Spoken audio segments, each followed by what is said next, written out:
Où avez-vous appris à dire autant de conneries? 2 ans de télé. C'est du journalisme total. Et bonjour à tous. Alors aujourd'hui, je ne vais pas parler de politique. Cependant, mon propos le sera. Mais avant toute chose, tiens à prévenir les gens qui peuvent être sensibles à ce sujet. Je vais parler d'agression sexuelle, de viol et de culture du viol. Alors je vais faire un truc qu'on dit rarement à la radio, mais si c'est douloureux pour vous, n'hésitez pas à couper le son pendant 3 minutes, pendant les 3 minutes qui vont suivre, mais revenez après car sur Prune, hormis moi, c'est quand même vachement cool.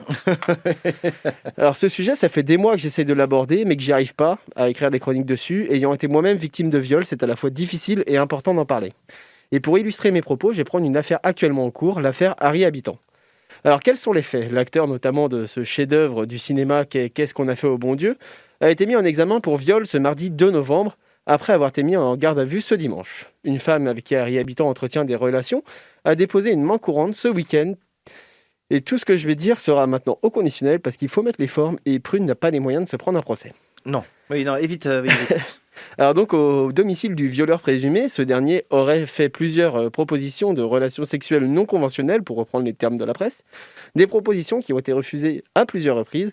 Et combien de fois il faudra le rappeler, mais non, ça veut dire non. Mais face à ce refus, il aurait réagi de manière violente.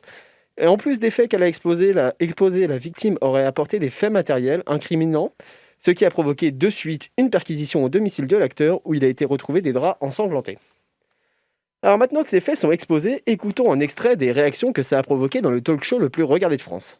On ne sait pas tout non plus dans leur intimité. Moi, je peux vous dire qu'évidemment, je n'y crois pas à cette histoire. Moi, je le défends parce que je sais. Donner son avis. Je donne mon avis. Je sais comment il est et quel rapport il a avec les femmes. Il est toujours extrêmement correct. C'est un mec archi honnête, vraiment. Donc, je ne crois pas à cette histoire. Voilà.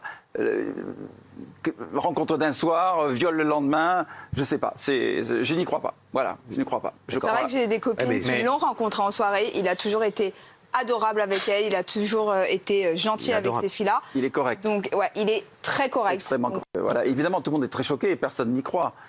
Sébastien, coupe mon micro, je vais vomir. S'il est correct et sympa avec mes copines, c'est pas possible évidemment. Et c'est là qu'on voit que les raclures de bidet, et surtout c'est là que s'illustre la culture du viol. Alors, la culture du viol, c'est ce qui fait que dans notre société, des médias aux politiques, en passant par la pub ou les réseaux sociaux, ils vont nier la réalité des violences sexuelles, les banaliser, voire les valoriser, et bien évidemment dénigrer les victimes. Alors, il est temps de réaliser que les personnes qui violent sont des messieurs et madame tout le monde. Ça peut être des gens de votre famille, des gens de votre cercle d'amis, et c'est pas pour autant qu'il faut les défendre.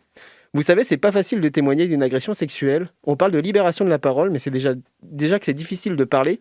Si en plus on est dégradé, remis en question, culpabilisé quand on témoigne, cette libération ne se fera pas.